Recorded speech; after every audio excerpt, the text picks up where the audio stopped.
year in the conference in Bo Columbus. Bo Columbus is so great, the face-off man for RMU, but it's not just him winning draws that makes him great, it's what he does in the offensive end. RMU loves to work through the midfield and get the ball into the offensive end, so if Columbus wins draws for the Colonials, look to him get involved in the offensive end, has 4 goals for them so far this season.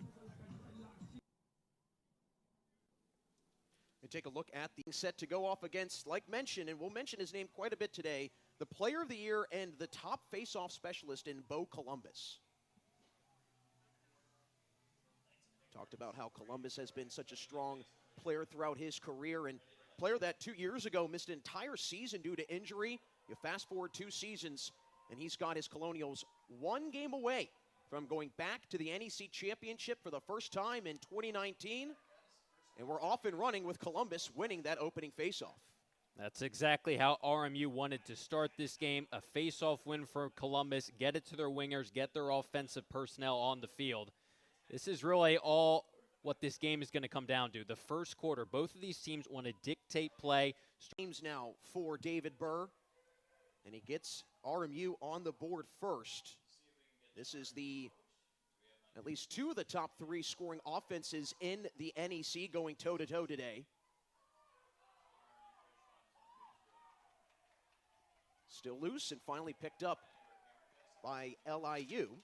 And a good job by A.J. Volkman to secure that winning faceoff. So how do the Sharks respond early and often here? We talked about in the open 31 first quarter goal. Getting his 6th marker of the season, but an important one as his team trying to punch its ticket to LIU's first ever NEC title match. You see Columbus winning that draw there. LIU, it's not so much as a constant in the face-off circle as it is a 2-man tandem. Hill and Doyle kind of split the duties, both up over 50% in terms of winning the face-off so far this season. Up ahead for forces you to play honestly. There's no relaxing off the ball because the ball can go to any one of these players, and they all have the ability to find the back of the net. And another face-off win for LIU with Ryan Fountain picking it. RMU team has captured 2 NEC titles. They've been to 3. And have a chance to go to a 4th in its program history if they can swim past the Sharks. LIU frustrated. Live HD webcasts, highlight packages, and more. This site is a one-stop destination for NEC fans. Also, the NEC On The Run streaming app is available for Apple TV, Roku, Amazon Fire, and Android TV, as well as iOS and Android mobile devices. Best of all, NEC Front Row is always free. Enjoy the best seat in the house at NEC Front Row. Going up against a very talented keeper in Nate Fector, made the All-NEC second team, so nothing to scoff at is the Colonials keeper.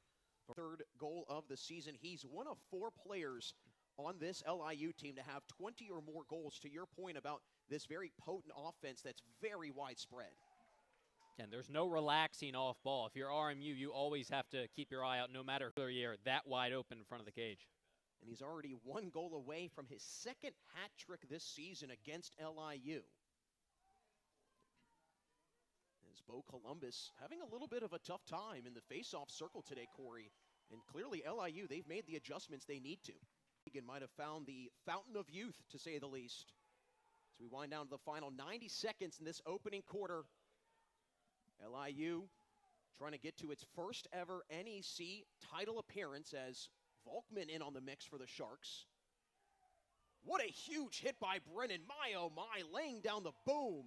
Front of the cage, really doesn't matter if there's a guy on him or not. That's where he really gets dangerous. Second time this season, Callum Brennan has a white and the number 27, Callum Brennan with his 4th goal of the day. RMU goes back ahead by 1, trying to go to its first NEC title since 2019. As Padone gets whacked at, but wins the faceoff. Unloads, but too much. Again, we start. Faceoff, man, you'd like to be doing a little better in the faceoffs. If you're LIU, this RMU team can turn the ball over a lot in the offensive end, try and bump those numbers up, limit the damage in your own defensive end. Back to action here at Lemoyne College. Corey Miller, Jack Ridenauer here with you. Thanks for joining us on your Thursday. Winner goes to the championship on Saturday. Thread through traffic and Brennan in his kitchen. And again, going to work down low. no one else. You'd rather have the ball if you're RMU. Yeah, right now, Brennan cooking up a 5-course meal, literally. He's got 5 of the 7 goals today for RMU. Elijah Edwards walks the dog. RMU has had 7 points through the first 6 games played, and he comes up with a massive one there. And Bo Columbus with a face-off win, the #1 face-off specialist. But it's been an uphill battle for him today against LIU. Here's Cristian Davis with an opening, and Columbus nearly extends the lead. Gets it right back, and the second time is true. Player of the Year doing Player of the Year things, 9-6 RMU.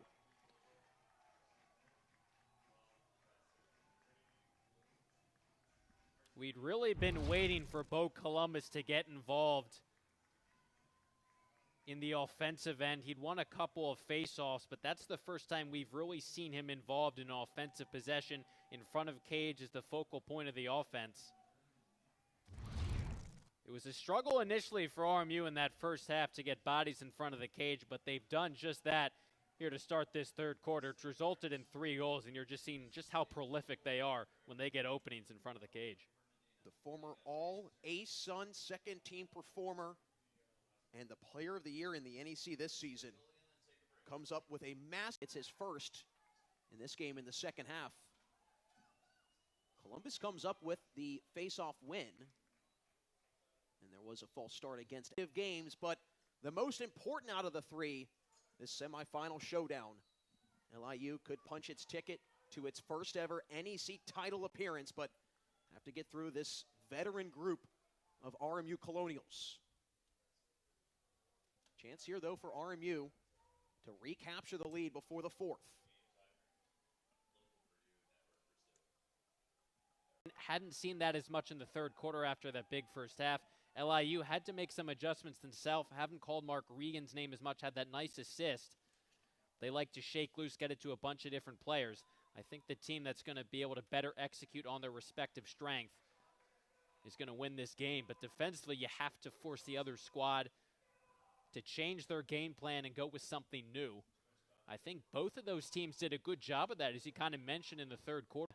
Use your physicality and stick checks and keep these attackers and midfielders away from the front of the net. They're going to slip loose and use their agility and speed to their advantage. It's come in handy for both teams. That's LIU's first lead since 1:35 to go in the first quarter. Matchup with plenty of physicality, you tip your hat, but there have been too many times where the junior attacker has just found himself wide open in front of the cage this afternoon. 6th goal of the day for Brennan. He's top 5 in the conference in the category, but a huge face-off win there for LIU. A lot on the line in this semifinal matchup. A date for the championship is imminent for one of these two teams on Saturday, and that nearly flicked over to Regan, but right place, right time is Ethan Hecht. Yeah, that gets to Regan. That's likely a goal. He would have been one-on-one with Fetchter at that point. See, and the stars have shown out, notably Callum Brennan for RMU, Mark Regan, that game-tying goal most recently. Carried the weight of these teams on their backs throughout the year so far here today. Exactly what you want to see. Big players showing out. You know, the faceoffs have to be paramount. Still loose. And it goes back down. Well, at least there's a conversation now. Time now for both of these teams. Bo Columbus, the faceoff man, is biggest of the season right now. The weight of the world is on this faceoff. Hill almost wins it, still loose, time running out. Columbus trying to keep it. And Hill touches it with his hand. So a mistake with 10 seconds to go in the 4th. RMU trying to salvage this game and keep it going into extras. But a timeout taken by RMU, and left, and the fact that they were able to score a goal with that look, not that great of a look, but it's what you had to settle for. This opening possession in a golden goal situation, overtime, so important. Winner books a date for a title game on Saturday. And Bo Columbus, the player of the year for RMU, wins a massive face-off. Taking it all the way. Inside for Burr! Check that, it's Brennan on the game winner, but either way, 14 seconds in, and Brennan in some pain on the ground, but RMU is punched its ticket to the NEC championship game. I don't think it could have been anyone else, Jack. I really don't think so. And listen, we talked about the ability of Columbus to make plays happen. He immediately saw for that face-off win. LIU was giving him so much room to maneuver in the offensive end. He said, I'm just going to take this myself. He drew the attention of the defense. The problem is that's going to leave Brennan wide open in front of the cage. Look at that. He's not going to miss from right there, that wide open. Again, you got to credit Columbus for the work he did, winning that oh-so-important draw. And unlike last time against Lemoyne, RMU makes no mistake on that opening possession overtime. Callum Brennan with a heroic game today. 8th goal, and the most important, the one to put the Colonials in the NEC championship game, as now